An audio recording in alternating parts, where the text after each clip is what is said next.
Gustong-gusto ko talaga yung ganitong klaseng pansit na hindi tuyo at hindi rin naman talagang masyadong masabaw. Yung katamtaman lang.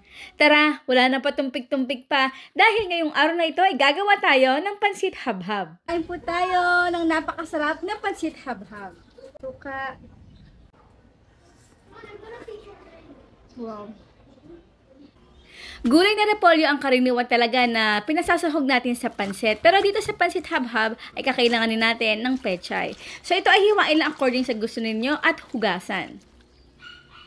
So hiwain lang natin ng maliliit ang 3 garlic at isang 1 medium size ng onion.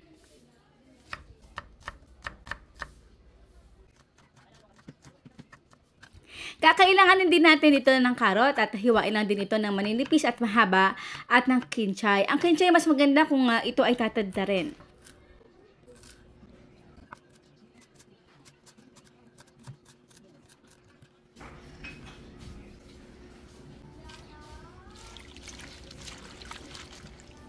At ang ating next step ay ito, isa pa rin na magpapalinamnam sa ating pansit habhab. Ito yung mga tira-tira kong mga manok sa previous nating recipe. Ito yung mga buto-buto na lang. At pinakulot ko lang ito for 20 minutes. Ang kakailanganin lang talaga natin dito ay yung pinagpakuluan ng manok, yung tubig. So yung manok guys, kung pwede nyo isahog ulit ito sa habhab or pwede rin nyo naman itong gamitin sa iba pang mga recipes. At itong ating dahon ng saging ay nalinis ko na bago ko ito pasadahan sa apoy. So, painitin natin yung ating mantika over medium heat. Then, igisa natin dito yung ating onion at ng ating garlic. So, bago ito talagang maluto, ay nalagay ko na rito yung ating 250 grams ng liver. Ito po ay baboy. Pwede rin kayo gumamit ng manok. Lutuin lang natin ito ng bahagya, mga 50%. Then, ilagay na natin dito yung ating all-purpose seasoning liquid, ating soy sauce, at ng ating oyster sauce. So, ito ay kalahati lang muna ilalagay natin para matansya natin mamaya kung okay na yung ating panlasa. Naglagay din ako dito ng paminta at ng all-purpose granules. Pwede rin tayo gumamit dito ng asin. So, dito guys ay niluto ko lang muna ito for 5 minutes. Then, nalagay ko na rito yung ating carrot. Again, kailangan natin ito lutuin for another 2 minutes. Yan. So, ilagay na natin dito yung pinagpakuluan natin ng manok kanina. Again, kung wala kayo nito, pwede kayo gumamit ng tubig lang. At maglagay na lang tayo ng 2 beef cubes or chicken cubes. So, tikman nyo muna ito kung okay na sa inyong panlasa at kung may nakukulangan pa kayo sa mga ibang elements katulad ng maalat ba or medyo matabang ba sa pepper, ay dagdagan nyo na lang.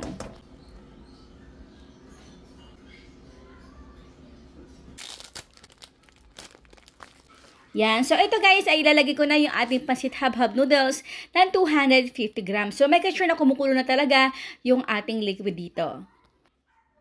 Again, yung ating apoy ay nasa medium heat lang para naman hindi mabigla yung pagkakaluto ng ating pansit. Kasi ang pansit habhab ay medyo mas matagal siyang lutuin compare sa pansit bihon na nakasanayan na natin. So, kapag natutuyuan na tayo ng liquid dito or yung broth, ay tingnan natin kung malambot or matagas pa yung ating noodles. At again, kung matagas pa, ay mag-add na tayo ng additional pang liquid. Then, yung pinakalas natin yung ating pechay. Wow, di ba? Napakaganda. Hindi siya talagang tuyo-tuyo at hindi na naman talaga siya lumalangoy sa sabaw. And now is done, our Filipino authentic pansit habhab. Ito syempre hindi mawawala ang tanong ni Mama Shirley. Anong klaseng liver or atay ang ginamit natin dito sa ating napakasarap na pansit habhab? Ang inyong sagot sa comment box section. So guys, ito na nga pala yung ginamit natin kung paggagamitan natin ng ating banana leaves. Ito talaga yung pinaka-plato niya kasi ang pagkain ng pansit habhab, ito ay hindi ginagamitan ng kutsara. Patay. Wow. Kain po tayo ng napakasarap na pansit habhab. At syempre, hindi mawawala yung ating suka. Ito guys ay puting suka. Nalagay ko lang to ng garlic, onion, konting asin at kaunting paminta at ng ating sugar. So, pagkain ito, ganito lang guys, napakasimple lang. Suka.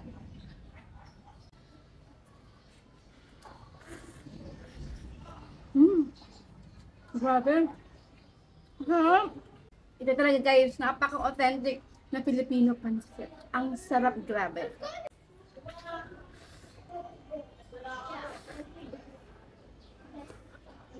Mm. Wow. Yung suka pala natin, meron tong sili. Kaya, tamang-tama. Ang na konti. Ngayon, tag-ulang. Ayan po guys, maraming po salamat sa lahat ng ating outro. Keep safe, be healthy, and be happy. Bye!